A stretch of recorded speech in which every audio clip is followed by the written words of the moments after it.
자, 안녕하세요. 안동중앙고등학교 학생들. 자, 오늘은 7차시 국어 원격 수업을 시작하게 됐습니다. 자, 이 영상을 봤다는 것은 원격 수업이 계속 지속됐다는 것을 의미하는데, 중요한 단원이니만큼 여러분들 원격 수업이지만 꼭 강의를 듣고 내용을 잘 정리해야 됩니다. 우리가 이제 3단원은 상황에 따른 문법 요소의 활용이라는 제목으로 문법 요소라는 것을 배울 텐데요. 이 문법 요소는요, 우리가 문장을 만들 때 어떤 상대방을 높인다거나 아니면은 과거형, 현재형, 미래형 시제를 표현한다거나 또는 내가 당했다 또는 내가 시켰다 이런 사동, 피동 표현, 적절한 문장 표현을 사용하는 문장론에 들어가는 문법입니다. 자, 그래서 우리가 학습 목표 한번 먼저 읽어보도록 하겠습니다. 자, 높임 표현, 시간 표현, 피동 표현, 인용 표현의 특성을 탐구할 수 있다. 자, 문법에는 항상 따라오는 것이 탐구인데요. 탐구는 여러분들 의문 변동 배웠을 때 실생활에서 의문 변동이 나타난 현상을 찾아내는 것처럼 스스로 이것을 연습을 해봐야 된다는 것입니다.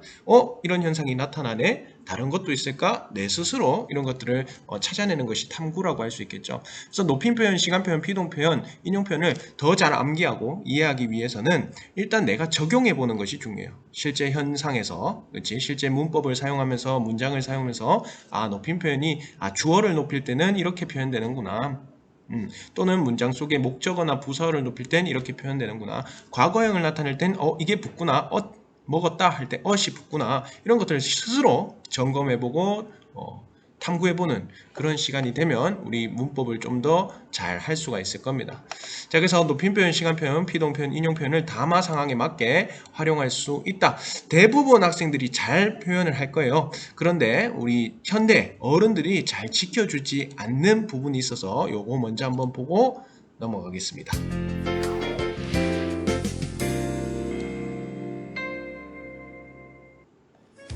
백화점, 편의점 등에서 물건을 높이는 말 들어보셨나요? 이 구두는 특별 할인 제품이시고요. 내가 제품이시라고? 주문하신 아메리카노 나오셨습니다. 내가 나오셨다고? 이 핸드폰은 매진되셨어요. 내가 매진되셨다고? 여기 앉으실게요. 앉으실게요. 자기가 앉겠다는 거야? 나더러 앉으라는 거야? 한번 걸어보실게요. 걸어보실게요. 자기가 걷겠다는 거야? 나더러 걸으라는 거야? 영수증 받으실게요. 받으실게요. 자기가 받겠다는 거야? 나더러 받으라는 거야? 이보게, 이거 왜 말을 그렇게 하나?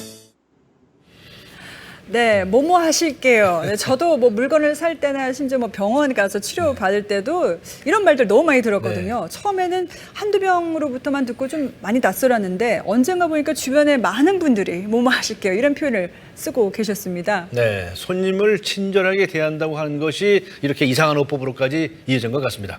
네, 자 그렇다면 지금 보신 이런 표현들 정확하게 뭐가 잘못된 건지 한번 살펴보도록 하겠습니다. 박창현 아나운서 설명해 주시죠. 네, 제가 오늘 우리말 나들이 MC로서 한번 또 설명을 해보겠습니다. 네. 자, 처음에 나왔던 이 시라는 표현인데요. 앞서 본 영상에서처럼 제품이시고요 또는 나오셨습니다 이렇게 표현에 썼는데 이 시는 사람을 높일 때 쓰는 표현입니다.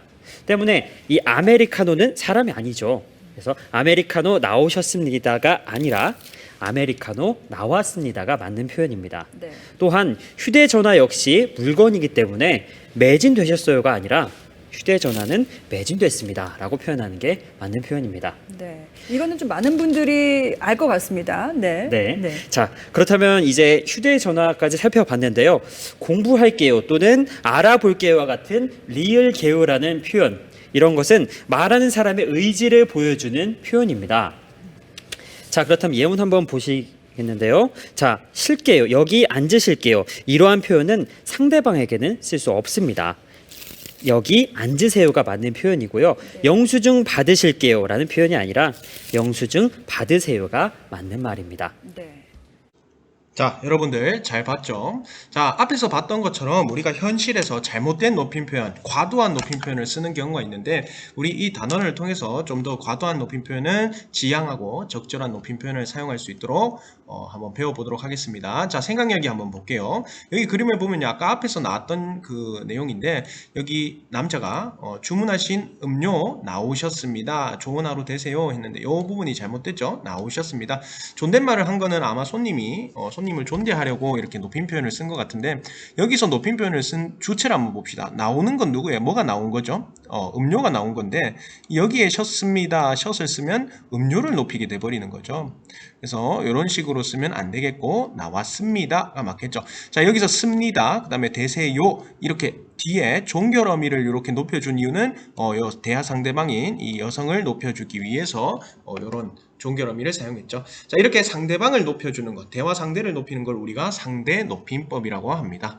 자, 그러면 뒤에서 한번 배워보도록 하겠습니다. 오늘은 높임 표현을 배워보도록 하겠습니다. 자, 다음 글을 읽고 높임 표현의 종류와 실현 방법을 알아보자 이렇게 되어 있습니다. 자, 우리말의 높임 표현은 높임의 대상에 따라서 나뉩니다. 높일 대상, 뭐 나보다 높은 사람이겠죠. 근데 그 높이는 대상이 문장 안에 있는지 또는 문장 밖에 있는지에 따라서 다릅니다. 자, 첫 번째, 아까 우리 방금 봤던 상대 높임법은 화자가 청자를 높이거나 낮추어 말하는 방법이다. 높임 표현인데 왜 낮추어 말하는 게 있냐? 우리 반말도 이 높임 표현 안에 체계 안에 들어가 있습니다. 그래서 청자, 다시 말하면 나랑 마주보고 있는 대화 상대방을 높일 때 우리가 상대 높임법을 사용한다라는 말이죠. 자, 또 다른 높임 표현은 주체 높임법인데 문장에서 서술의 주체를 높이는 방법으로 화자보다 문장의 주어가 나이나 사회적 지위에서 상위자일 때 사용된다. 자, 문장의 주어가요, 나보다 높은 사람이다. 예를 들어서 어머니께서, 할머니께서, 선생님께서 이렇게 문장 안에 있는 대상이 나보다 높을 때 주체 높임법을 사용한다 라고 되어 있죠. 자, 마지막 객체 높임법은 문장에서 서술의 객체, 즉 목적어나 부사어가 지시하는 대상을 높이는 방법이다. 자, 이번엔 주어가 아니고요. 자, 내가 드렸다. 누구에게? 할머니께 선물을 드렸다 했을 때 할머니께 그 선물을 받는 대상이 되겠죠. 이런 부사어라던가 내가 어머니를 모시고 집에 갔다 했을 때 어머니, 나보다 높은데 이 어머니를 목적어로 들어가 있죠. 이런 경우에 사용하는 높임 표현을 우리가 객체 높임 표현이라고 합니다. 자, 다시 한번 정리할게요. 상대 높임법은 대화 상대방을 높이는 방법이고 주체 높임법은 문장 속의 주어를 높이는 방법이고요. 객체 높임법은 문장 속의 목적어나 부사어를 높이는 방법입니다. 자, 그러면 밑에 이거를 한번 읽어볼게요. 아버지께서 책을 읽으신다 라고 되어 있습니다. 이 문장에서 높임법 있나요? 없나요? 있죠? 자, 아버지를 높여주고 있는데 아버지를 높이기 위해서 어떤 표현들을 썼는지 한번 봅시다. 아버지가가 아니고 아버지께서, 그렇죠? 책을 읽는다가 아니고 읽으신다 이렇게 되어 있죠. 의시라는 것이 붙어 있습니다. 자, 나는 한번 볼게요. 어머니 학교 다녀오겠습니다. 자, 여기서 문장 속에 어머니를 높여준 표현보다는 아마 어머니한테 말을 하는 상황일 거예요. 그렇죠? 그래서 상대방 대화를 듣는 청자 어머니가 나보다 높은 사람이니까 높이기 위해서 어떻게 했죠? 학교 다녀오겠습니다. 이렇게 종결 어미를 씁니다 라고 했겠죠. 동생한테 말한다면 나 학교 다녀올게, 나 학교 다녀온다 이렇게 얘기를 했겠죠. 자, 그 다음 다 형이 할아버지를 뵈러 집에 왔다. 자, 여기 형보다 높은 존재 할아버지, 나보다도 높은 존재죠. 자, 이 할아버지를 높여주기 위해서 뭐를 사용했습니까? 자, 일단 그리고 주어는 형이에요. 그렇지? 형은 높여줄 필요가 없지. 할아버지는 지금 목적어에 있습니다. 뭐뭐를 붙어있으면 목적어고요. 할아버지를 뵈러, 그치? 보러가 아니고 뵈다를 사용했죠. 집에 왔다. 자, 왔다는 오셨다 안 해도 되죠? 왜? 형은 높여줄 필요가 없으니까. 그래서 할아버지를 뵈다 할 때 뵈다라는 특수한 어휘를 사용했습니다. 자, 그러면 밑에 각각 적어볼게요. 가의 높임의 대상은 아버지, 나의 높임의 대상은 어머니, 다의 높임의 대상은 할아버지가 되겠습니다. 자, 높임 표현을 보면요. 여기 아버지는 문장에서 주어로 있습니다. 그래서 주체 높임 표현이 되겠고요.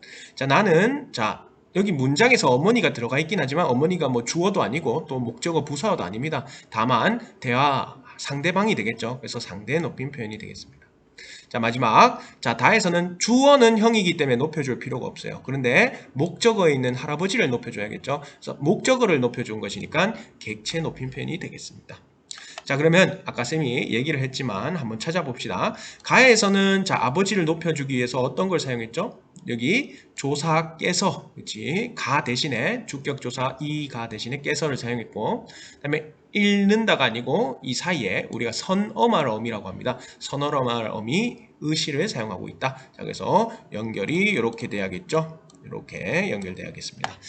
자, 그 다음 나는요 이 대화 상대방을 높이게 주기 위해서 씁니다 같은 종결 어미를 사용했다 그랬어요. 그래서 청자를 높이기 위해서 적절한 종결 어미를 사용하는 방법이 상대 높임법. 그리고 마지막으로 형이 할아버지를 뵈러 집에 왔다 했을 때 할아버지 목적어를 높여주기 위해서 뵈다와 같은 특수한 어휘를 사용하고 있습니다. 그래서 이렇게 연결이 되겠죠. 자, 그러면 우리가 했던 내용을 조금 정리하도록 하겠습니다. 높임 표현은 말하는 대상이나 상대가 누구인지에 따라서 화자가 높고 낮음을 달리하여 언어적으로 구별하는 방식이다. 그래서 높임 표현이지만 반말도 있습니다. 자, 주체라는 거는 여러분들 행위의 주체를 말해요. 문장 속에서. 그래서 문장 속에 주어라고 생각하면 됩니다. 그래서 주체 높임 표현은 주어를 높여주는 것이다.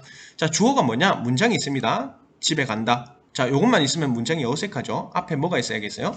나는 집에 간다. 자, 그래서 이 나는이 집에 그 주어가 되겠죠. 그 다음에 어머니를 주어로 해볼까요? 그러면 어머니께서 집에 간다. 그 다음에 친구가 집에 간다. 자, 여기서 차이를 보면요. 나랑 친구는 높여줄 필요가 없죠. 어머니는 높여줘야 될 대상 주어니까 깨서를 사용했다라는 거.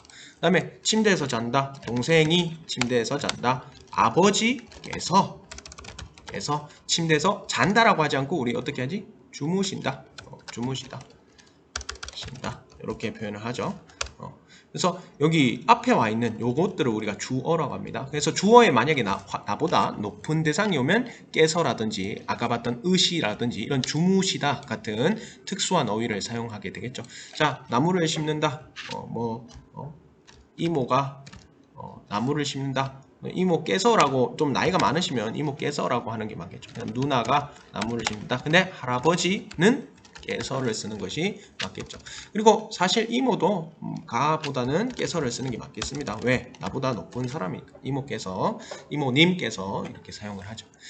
자, 객체는 그러면 도대체 무엇이냐? 행위의 대상이 되는 것입니다. 대상. 그러면 먹는다 하면 무엇을이 되겠죠. 그다음에 간다 그러면 어디에 이런 대상이 되는 것을 우리가 객체라고 하는데 다시 말하면 문장 속에 목적어 부사어를 말합니다.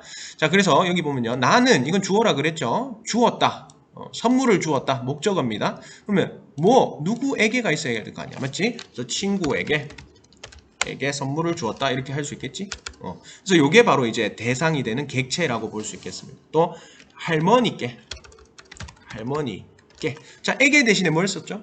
그렇지? 높임의 대상이 오게 되면 깨를 사용합니다. 그래서 주었다가 아니고 드렸다. 드리다 라는 특수한 어휘를 사용하게 됩니다. 그 다음에 친구가 데리고 갔다 이렇게 돼 있는데 친구가 뭐를, 그치? 개를 데리고 갔다 라고 할 수 있고 또 동생을 데리고 갔다 이렇게 할 수 있겠습니다. 자, 요거는 이제 목적어가 되겠죠. 을을이 붙는 것. 자, 그런데 예를 들어서 선생님을 데리고 갔다. 이렇게 할 수는 없죠. 데리고가 뭐로 바뀌어야겠어요? 모시고 갔다. 이렇게 특수한 어휘로 바뀌어줘야 됩니다. 자, 이게 이제 객체 높임법이 되겠지. 그럼 철수가 귀신을 보았다. 이렇게 목적어 귀신을 보았다. 뭐를 보았는지 그 대상이 있어야겠죠. 철수가 예를 들어서 선생님을 보았다. 이렇게 할 수 있겠지만 보러 갔을 경우에는 뵈었다라고 하는 게 적절하겠죠. 자, 그래서 나보다 높은 사람이 왔을 때 이런 뵈다, 모시다, 드리다 이런 특수한 어휘를 쓰고요. 부사의 경우에는 깨 이런 것들을 씁니다. 자, 그러면 주체, 객체를 배웠으니까 다시 한번 봅시다. 주체 높임표는 문장 속에 주체, 주어가 화자, 말하는 사람보다 높은 대상일 때 주어를 높이는 방법입니다. 그래서 여기는 어머니께서, 아버지께서, 할아버지께서처럼 깨서가 사용되면 주체 높임법인 것이겠죠. 그 다음에 주무시다, 그 그 다음에 어머니께서 집에 간다가 아니고 가신다. 이렇게. 그 다음에 할아버지께서 나무를 심으신다. 이렇게 의시를 붙여주는 방법도 있고 주무시다처럼 특수한 어휘를 사용하는 방법도 있습니다. 자, 객체 높임법은요, 문장 속에 객체, 목적어나 부사어를 높이는 방법이고요. 이 목적어나 부사어가 화자보다 높은 대상일 때 높여주겠죠. 자, 그래서 뭐 누구누구에게 뭐뭐를 이게 이제 목적어, 부사어가 되는데 부사어에 만약에 나보다 높은 사람이 오면 에게 대신에 깨를 쓰고요. 그 다음에 부사어나 목적어에 나보다 높은 대상이 오면 특수한 어휘, 들이다, 모시다, 뵙다, 마지막 한 개는 여쭈다입니다. 이 네 가지 특수 어휘를 사용해서 목적어나 부사어를 높이는 방법입니다. 여기 부사어 빠졌네요. 자, 그다음 상대 높임법은 아까 봤듯이 대화 상대방이 화자보다 높은 상대일 때, 자, 나랑 대화하는 사람이 지금 내 눈앞에 있는 사람이 나보다 높은 사람이다. 예를 들어서 선생님이랑 대화한다. 어머니랑 대화한다. 할아버지랑 대화한다. 그랬을 때 이 대화 상대방을 높여주는 방법이에요. 우리 안녕하세요 또는 안녕하십니까 이렇게 종결 어미를 달리해서 상대방을 높여줄 수 있겠죠. 우리 오늘은 상대 높임법까지만 한번 배워보도록 하겠습니다. 상대 높임법, 아까 대화 상대방을 높이는 방법이라고 했습니다. 그렇죠? 상대방 높임법 어떻게 실현한다고 했습니까? 종결 어미를 달리해서 실현한다고 했습니다. 적어주세요. 종결 어미를 달리해서 실현한다. 자, 그러면 밑에 활동 먼저 볼까요? 다음 밑줄진 표현의 높임의 정도가 높은 것부터 순서대로 배열을 해보자. 자, 장인어른이 사위한테 말하네요. 그러면은 존댓말을 하진 않겠죠? 낮추는 말입니다. 엄마가 딸한테 말하네요. 이것도 마찬가지 존댓말 하지 않겠죠? 낮춤의 말. 박 부장이 김 과장한테 말합니다. 자, 그러면 어느 정도 지위가 상당히 둘 다 있어요. 그러면 완전 반말은 할 수가 없겠습니다. 맞죠? 그래서 어느 정도 지위를 인정해주는 존댓말을 아마 해야겠어요. 그 다음 젊은이가 어르신한테 얘기할 때도 마찬가지 존댓말을 해야겠죠. 자, 그러면 여기 위에 두 개는 낮은 축이 되겠고 여기 위에는 존댓말을 쓰게 되겠죠. 그러면 가장 높은 것은 무엇일까? 찾아볼게요. 높은 것부터 보자. 어르신이 이쪽으로 앉으십시오. 이게 높을까요? 김 과장 이리 와서 앉으시오. 이것이 높을까요? 당연히 앉으십시오, 뭐뭐 하십시오가 가장 높겠죠. 그래서 앉으십시오가 가장 높은 상대 높임 표현입니다. 그 다음은 앉으시오가 되겠죠. 자, 그 다음 낮춤에서 그나마 높은 것은 무엇일까? 자, 보면요, 장인어른이 사위한테 자네 이 자리에 앉게라고 있습니다. 앉아라 또는 앉아 이게 아니고 앉게. 자, 이거는 낮춤말이긴 하지만 어느 정도 상대방의 지위를 인정해 줄 때 이런 하계체를 사용합니다. 그래서 앉게가 그 다음 순서가 되겠고요. 그다음 마지막으로 앉아라, 이게 가장 낮추는 말이 되겠죠. 여기서 순서는 앉으십시오, 앉으시오, 앉게, 앉아라 이 순서입니다. 자, 보면요, 안은 똑같아요. 뒤에 있는 뭐를 다 바꿔주고 있습니까? 종결 어미를 바꿔주고 있죠. 자, 그래서 우리가 이렇게 종결 어미를 바꿔서 상대방을 높여줄 수도 있고 또 낮춰줄 수도 있다는 겁니다. 자, 그러면 구체적으로 그 체계를 한번 배워보도록 하겠습니다. 상대 높임 표현은요, 종결 어미를 사용해서 상대방을 높이거나 낮출 수 있습니다. 여기서 안녕하십니까, 안녕하시오, 안녕한가, 안녕하냐, 안녕하세요, 안녕해 이렇게 해놓은 것 중에 우리가 높임말은 뭐가 있을까요? 높이는 말 안녕하십니까, 그 다음에 안녕하세요 가장 많이 쓰는 거죠. 그 다음에 안녕하시오, 이것도 높이는 말입니다. 자, 그럼 나머지 안녕한가, 안녕하냐, 안녕해, 뭐 안녕하냐는 좀 이상하지만 안녕 뭐 이런 것들 있죠. 그냥 안녕 이런 다 낮춤말이죠. 자, 그럼 가십시오, 가시오, 가게, 가라, 가요, 가. 이것 중에 높임말은 가십시오, 그 다음에 가요 이거랑 그렇죠? 가시오 이 세 개는 높임말이라고 볼 수 있겠습니다. 그럼 가게, 가라, 가는 이제 낮춤말이 되겠죠.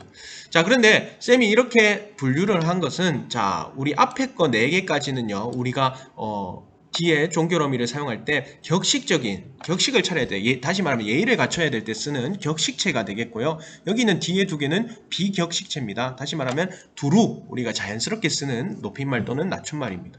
앞에 마찬가지로 4개는 격식체, 뒤에 2개는 비격식체입니다. 자, 그래서 격식체와 비격식체로 나눌 수가 있습니다. 자, 격식체는 높임말, 비격식체는 낮춤말 이런 뜻이 아니라 격식체도 높임과 낮춤이 있고 비격식체도 높임과 낮춤이 있다. 자, 그러면 격식체 높임 가장 높여주는 것은 무엇일까? 하십시오체입니다. 하십시오체. 이름이 그냥 하십시오체라고 해요. 아주 우리나라 존댓말 중에서 가장 상대방을 높여줄 수 있는 말입니다. 그래서 뭐마 합니다, 갑니다, 뭐 이런 것들이 있죠. 그 다음에 갑니까? 의문문에서는 갑니까? 명령문에서는 하십시오, 가십시오, 드십시오 이렇게 명령을 할 수 있겠고요. 그 다음에 가시지요. 우리는 이걸 해요체라고 헷갈릴 수 있는데 해요체는 아니고요. 하십시오체입니다. 같이 가시지요 또는 드시지요, 뭐 자시지, 주무시지요 이렇게 청유문을 할 때는 시지요를 쓸 수 있고요. 감탄문은 없습니다. 자, 그 다음에 하오체는요, 예사 높임이라고 돼 있는데 예사는 우리가 보통 높임이라고 했죠. 보통 잘 안 쓰죠. 잘 안 쓰지만 이것도 높임말입니다. 자, 상대방이랑 지위가 비슷하거나 또는 친구 사이에서 또는 낯선이 한테 하오체를 잘 쓰는데 보통 사극에서 많이 나오죠. 자, 나는 지금 가오 또는 나는 이제 뭐 시를 붙이면 안 되겠네요. 나는 이제 가오 이렇게 되겠죠. 뭐 그 다음에 의문문 할 때는 지금 가시오, 가오 뭐 이렇게 의문문을 나타낼 수 있고요. 명령문은 지금 가시오 이렇게 억양으로 이제 문장의 종류를 나타낼 수 있겠습니다. 같이 갑시다 이거는 청유문이 되겠습니다. 가는구려 이거는 감탄문이 되겠습니다. 자, 그 다음 하계체는요 이제 낮춤인데 우리가 아까 장인어른과 사위 대화에서 봤다시피 상대방의 지위를 어느 정도 인정해주는 낮춤말이라고 했습니다. 그래서 어른들이 많이 사용하고요. 나는 이제 가네, 나는 이제 감세 이런 것들이 평서문이 되겠고요. 자네 지금 가는가, 먹는가 이렇게 의문문, 그다음 지금 가게, 먹세 뭐 이렇게 명령문, 그다음 같이 가세 이러면 청유문이 되겠고요. 자네 가는구먼 하면은 감탄문이 되겠습니다. 자, 헤레체는 가장 낮추는 말, 아주 낮춤이에요. 그래서 나보다 확실하게 나이가 어리고 지위가 어릴 때 헤라체를 씁니다. 난 이제 간다. 너 지금 어디 가니? 빨리 가라. 가자. 가는구나. 이렇게 나타낼 수 있겠습니다. 우리가 일반적으로 알고 있는 이 문장들이 헤라체가 되겠습니다. 자, 그 다음 비격식체는요, 비공식적인 상황이나 격식 없이 자연스럽게 말할 때 사용을 합니다. 그래서 해요체는 우리가 가장 많이 쓰는 존댓말이죠. 그래서 요자를 붙이면 됩니다. 이 요는 보조사인데요. 보조사요를 통해서 높여줄 수 있습니다. 가요? 같이 가요. 같이 가요. 이렇게 이것도 마찬가지 억양을 통해서 구분을 하면 되겠죠. 억양으로 구분. 그래서 요자가 붙은 것들은 해요체라고 보면 되는데요. 헷갈리면 안 되는 거 하십시오체에서 시지요가 있죠. 이거 헷갈리면 안 됩니다. 그다음에 해체는요, 아무것도 붙이지 않는 거예요. 그냥 아를 붙이는데 예를 들어서 먹어. 나 밥 먹어. 밥 먹어. 밥 먹어. 밥 먹어. 밥 먹어. 이렇게 억양으로 구분이 되겠죠. 그래서 나 아를 붙입니다. 같이 가. 쌤이 이거 우리 모음 탈락할 때 저 가, 아가 합쳐진 건데 가. 같이 가. 같이 가. 같이 가. 같이 가. 이런 식으로 억양으로 구분할 수 있겠습니다. 자, 이런 식으로 우리가 격식체, 비격식체를 나눌 수가 있는데요. 다시 한번 더 교과서를 보겠습니다. 여기 상대 높임법의 체계에 나와 있죠. 우리가 격식 있는 예의 갖춰서 하는 말은 격식체, 그 다음에 자연스럽게 사적인 상황에서 쓰는 것을 비격식체라고 하는데 격식체는 4개, 비격식체 2개가 있습니다. 자, 격식체 높임은 하십시오체, 하오체가 있고요. 낮춤은 하계체와 헤라체가 있습니다. 자, 비격식체 높임은 해요체가 있고 낮춤은 해체가 있습니다. 자, 꼭 기억을 해주고 문장별로 구분을 할 수 있어야 됩니다. 자, 가나에서 화자가 상황에 따라 높임 표현을 달리 사용한 이유를 말해보자. 다음 거 보겠습니다. 오늘 요까지 하겠습니다. 자, 나 이 책 샀어 볼래? 라고 친구한테는 볼래? 라고 지금 낮춤말이죠. 누가 봐도. 자, 낮춤말 중에서 우리 이거 무엇일까요? 하계체? 헤라체? 해체? 뭘까요? 볼래? 그치, 해체가 됩니다. 해체. 선생님, 헤라체랑 해체랑 헷갈려요. 그러면 요를 붙여보세요. 요를 붙여봤을 때 되면 해체고요. 안 되면은 어색하면 헤라체가 됩니다. 예를 들어서 간다는 헤라체일까요? 해체일까요? 요를 붙여볼까요? 간다요. 이상하죠? 어색하면 쌤이 아까 뭐라고 했습니까? 헤라체가 되겠죠. 자, 그 다음에 가는 뭘까요? 헤라체일까? 해체일까? 자, 가요. 정상적이죠? 그러면 이거는 해체가 되는 거죠. 무슨 말인지 알겠습니까? 요자를 붙여봐서 이상하면 헤라체가 되는 거고요. 요자를 붙여서 괜찮으면 해체가 됩니다. 자, 여기 볼까요? 여기 좀 보시겠습니까? 존댓말입니다. 그 중에서도 가장 높여주는 하십시오체, 비읍니까? 하십시오를 쓰고 있죠. 똑같이 친구한테 얘기하는데 왜 이렇게 될까? 자, 여기서는 사적인 상황, 친구한테 개인적으로 얘기하는 상황이고, 여기서는 공식적인 상황, 여러 사람 앞에서 얘기하는 격식을 차려야 되는 장소니까 여기서는 예의를 갖춰서 존댓말을 쓰고, 여기서는 낮춤말을 쓴 거죠. 자, 그러면 우리 오늘 여기까지 하는데 과제를 하나 주겠습니다. 자, 과제는 일단 오늘 배운 내용을 잘 필기를 해주고요. 그 다음에 이 7가지 상황이 있습니다. 이 7가지 상황에 대해서 여러분들이 대사를 만들어서 카페에 사진을 올리면서 같이 거기 타이핑을 쳐서 올려주면 되겠습니다. 첫 번째 상황은 아버지께 인사를 드리는 상황, 두 번째는 선생님께 질문을 요청하는 상황, 친구에게 연필을 빌리는 상황, 동생에게 청소를 맡기는 상황, 장인어른이 사위에게 인사하는 상황, 나이 많은 어른들이 서로 인사하는 상황, 엄마가 나한테 청소를 시키는 상황입니다. 자, 여러분들이 여기에 뭐 격식체, 비격식체 어떤 것이든 좋으니까 여러분들이 이게 높임말을 써야 되는지 낮춤말을 써야 되는지 적절하게 한 문장을 만들어서 7문장을 올려주면 되겠습니다. 자, 그러면 필기 꼭 하고 정리 잘 하시고요. 상대 높임법 오늘 꼭 배운 거 기억을 할 수 있도록 요 내준 과제를 잘 해보도록 합시다. 다음 시간에 점검하겠습니다. 오늘은 여기까지.